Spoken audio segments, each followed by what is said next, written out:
Hey guys, and welcome to the Working Money Channel. Are we to expect more updates from Ripple in the coming weeks? Well, Sean McBride actually did tweet this out just yesterday, about 20 hours ago, expecting some meaningful updates this week from Ripple and XRP. Now, Chad Steingraber did retweet his tweet. Remember, guys, there are hundreds of undisclosed partnerships waiting to be publicly revealed after the lawsuit ends. In 1 month, the Ripple USD stablecoin will also be revealed, and this is just a small sample of the known Ripple partnerships that we do know about today. IndusInbank, Tranglo, of course, Centbee, On Afrique, Lemonway, Neum, just to name a few. So I'm wondering, what are these meaningful updates that are going to come out this week? Is that going to affect the price of XRP, at least in the short term? I mean, we tend to see these small FOMO pumps when we do get some really significant news, like here, the classification of XRP as a non-security by Judge Annalisa Torres. That got XRP pumping as soon as we heard that announcement, pumped about 100%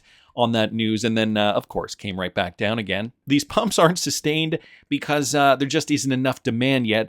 So it did come right back down in this region here, 48 cents, give or take. And since then, we've seen some ups and downs for XRP, but generally moving with the rest of the crypto space. As of the time of this recording, we're seeing XRP trading at about 53.8. Hasn't really moved too much. So, I mean, first and foremost, we have to remember we are in a spec crypto market. The market generally moves with Bitcoin. As Bitcoin moves up, the rest of the crypto market moves up, and then there's a point in time where these altcoins tend to take on a life of their own and decouple from Bitcoin, and this is when we see Bitcoin dominance go down and altcoin dominance go up, and that's also a sign that we're very, very close to the top of the market. So my Patreon subscribers have been asking me about my cash out targets. I'm going to be approaching these a little differently this time around. So for those of you guys waiting with bated breath, I will be letting you in on my targets. You can find all that at patreon.com/workingmoneychannel for the $15,000 plus portfolio, but also for my legacy cryptocurrencies, my XRP targets, Bitcoin targets, HBAR targets, Solana targets. I'm going to be talking about all that, Algorand as well. So if you guys hold any of those coins and you might be interested in seeing what I'm doing, it isn't financial advice. I just wanted to put it out there to let you in on my crypto trading journey. I learned a lot in the last bull run, and I thought to myself, okay, this time it's going to be different. And I'm sure like a lot of you guys, you feel like you did not cash out enough cryptocurrency in the last bull run. Maybe you didn't cash out any cryptocurrency in the last bull run. I cashed out a little bit. I was able to triple my XRP position, so I was very thankful and happy about that. But I did not cash out of my XRP. And, even this time, I'm thinking keep a portion, trade a portion, all those numbers I'm currently working on and will be revealing at patreon.com/workingmoneychannel. Also, I'm going to be doing another Q&A session. I'm going to commit to, I think we're going to get this done sometime soon, and I'm going to be letting my Patreon subscribers know all the details probably tomorrow. So stay tuned for that. These spec runs, guys, might be coming to an end once we do finally get this regulatory clarity, and then I think the crap might be hitting the fan. Well, IMF chief Kristalina Georgieva has already called US debt load mind-boggling. That's the quote here from this LA Times article. International Monetary Fund Managing Director Kristalina Georgieva praised the strength of the US economy, but warned its current level of deficit spending was not sustainable and could crimp US and global growth if not brought under control. She says servicing the US debt, now roughly $34 trillion, consumes more than 17% of federal revenue compared to under 7% in 2015. Wow. That was only 9 years ago. Georgieva did say that in an interview. Here's another quote. It cannot go on like this forever because the burden of the U.S. is going to cripple spending that is necessary to make for servicing the debt. To pay 17+% in debt service is just mind-boggling, she says. There is opportunity cost to this money. It doesn't go to emerging markets where it can finance jobs and business opportunities for American companies. She did also say that the U.S. needs to address its entitlement spending, but said its economy is strong and remains a pillar of the world economy given its innovation, strong labor market, and position as an energy exporter. She also said that she did not believe that the trend towards deglobalization was leading to disintegration of the global economy, but warned that trade sanctions and industrial policies taken by many nations will only lead to lower growth rates, which the primary question being how much. So, right now we're in a bit of a cluster F, I gotta say, and Well, it's not just the US. There are many economies, countries around the world, Western countries, let's say G7 countries, are experiencing the same kind of thing. The US, though, is in a unique position because of the world reserve currency status of the American greenback. So I don't know, all eyes are on the US economy. What is going to happen next? Cryptocurrency, of course, going to play a pivotal role in how this new financial system is restructured, and XRP going to be a very, very influential part of that. Wanted to thank Ian Binns just for mentioning that. I also wanted to bring this up, guys. Because of restructuring, well, currently we have banks not allowed to use public ledgers at this time, but, they're working through the kinks. And, I'll let Carlos Domingo from Securitize explain it here. This is a clip brought to us by Fame21 More, courtesy of Darren here. Listen to this. We've seen JP Morgan go the route of a private blockchain, for example. What was the decision process in terms of picking public versus private? Well, so banks are subject to different regulations than, let's say, asset managers or us. We're a registered transfer agent with the SEC and a broker-dealer. We're subject to SEC regulations. Banks are subject to OCC regulations. And currently in the US, the OCC is recommending banks not to use public blockchains as kind of like underlying financial service infrastructure. We don't have the same kind of restrictions. And I do believe that public blockchains is where the innovation will happen because of the compositability of being able to do things on top of it, etc. If you want to understand the differences, it's similar to when internet started and you have, American Online and MSN that were closed. And then you have the public internet, and the public internet is where the innovation happened, right? Because anybody could actually build things on top of what somebody else was building, right? So long term, I think that public blockchains is where the future is and where innovation will happen. And unfortunately, banks have restrictions, and they're still trying to be innovative, like JP Morgan with Onyx, but subject to what the regulators allow them to do. I mean, this could be the reason why we're seeing the growth occurring at such a slow rate. The banks don't want to jump into this right away. So as Darren's pointing out here, they're not allowed to use public ledgers at this point in time, but that could change. And I think it will change, to be honest with you.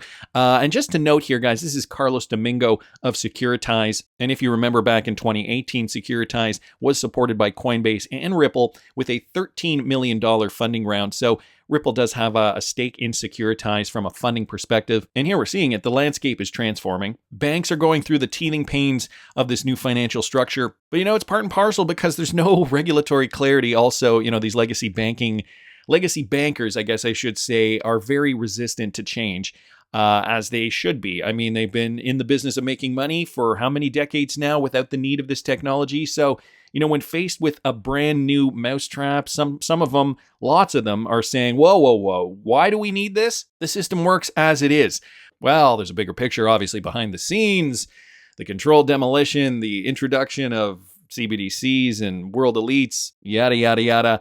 I think you guys get it. Anyway, wanted to keep moving along. Well, we'll see it happen eventually.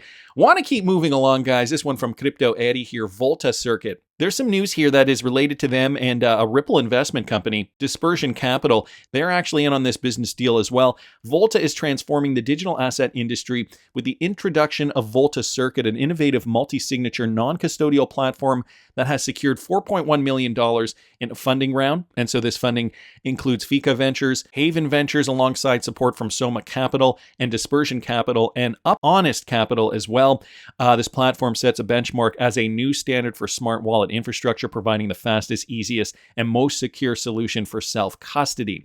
So here we have a company here actually getting into or building upon self-custody, something that, at this point in time is still a little precarious when it comes to regulatory clarity. I know the US, or there have been talks that United States government wants to crack down on self-custody solutions. So, before that happens, I would assume that, people would be clamoring to get their hands on a self-custody solution so that, whatever cryptocurrency you hold cannot be seen, through the exchanges or through traditional means. I do have an affiliate link if you guys want to get a Ledger Nano. The affiliate link is in the description of every video I do. You can use my affiliate if you want. You don't have to use it. And you don't even have to use a Ledger Nano. There are other options out there too. But I mean, that's where I keep my crypto safe. I mean, I would not be accumulating crypto for 6+ years without keeping it safe on something that I could trust. So, I mean, it's interesting to see, another company here that is connected through a Ripple venture partner working on a more robust self-custody solution. So I will link this article, a lot of interesting information in here. I will link this article in the description of the video, but wanted to thank Sento Sumo Saba for posting that. Ultimately, though, guys, it's going to be about tokenizing financial assets. And if you didn't catch the video I did this morning, I will link it up here in the top right-hand corner.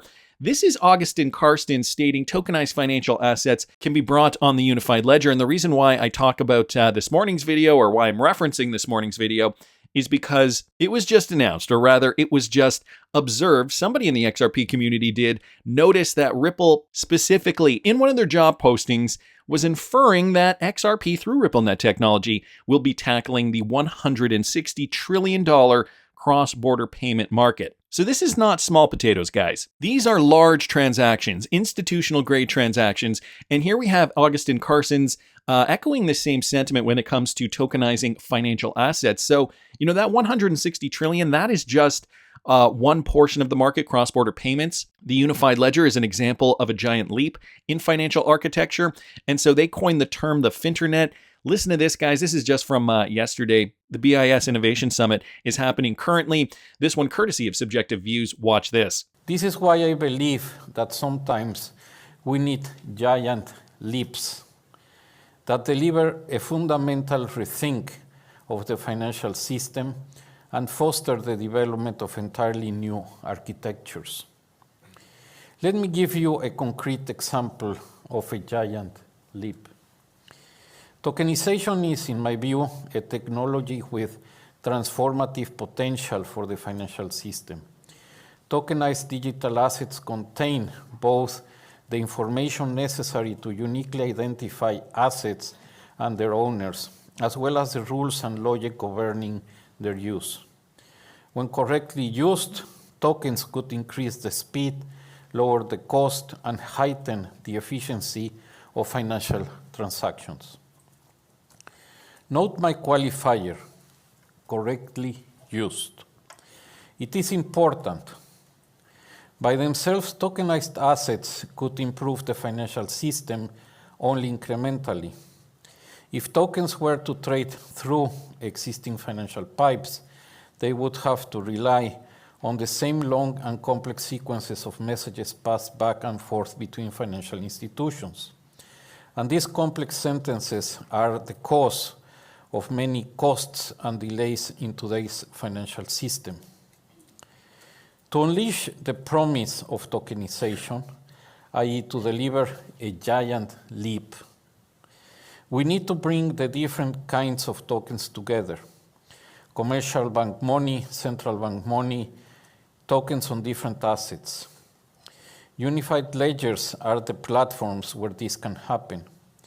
Once these different tokens are brought together in the same programmable platforms, new functionalities can be deployed, like smart contracts and composability. Okay, I'm going to leave it there. There's about another 2 minutes to this clip, but Augustin Karsten's here really kind of outlining how we're going to see tokenized financial assets brought through this unified ledger. And if you guys didn't catch the video I did recently on the unified ledger when this was originally announced, I will link that video up here in the top right-hand corner to give you guys some more context. Now, why I find this important and why I find it interesting, Bank for International Settlements, this is a direct post from the official BIS Twitter. And you know what they say here? Well, first they link a link here, technological innovation, small steps and giant leaps. This was the speech by Mr. Augustin Karsten, so I didn't have to go through the video clip. I just found the exact quote that I wanted to show you guys. So this again was from May the 6th, so just from yesterday. Again, guys, this summit is happening currently. And what I wanted to bring to your attention was this. Right over here, Augustin Karstens says this. This is why I believe that sometimes we need giant leaps that deliver a fundamental rethink of the financial system and foster the development of entirely new architectures. So relying on DLT technology, considering we know too that the BIS has very deep ties to Ripple. I mean, when this video came out, this is just a screen grab from the video, the XRP community was in shock and awe, and this happened back in 2018. So, it's no surprise now. But when Bearable Guy pointed to this, guys, look who's there. This is Augustin Carstens. You probably can't tell, but over years of studying and analyzing this photograph, we can see it from different angles. Augustin Carstens is there. Christine Lagarde, of course, Brad Garlinghouse, from an official BIS meeting. So, when we hear these quotes, a giant leap that delivers a fundamental rethink, who is developing, what company, guys, is developing completely new architectures that is going to be transformative to the financial system? I'd put my money on Ripple and XRP, but that's just my opinion. I want to hear what you guys think. Please subscribe to the channel if you haven't already. Like the video if you like the content I'm providing. I always love hearing your comments. See you in the next one, guys.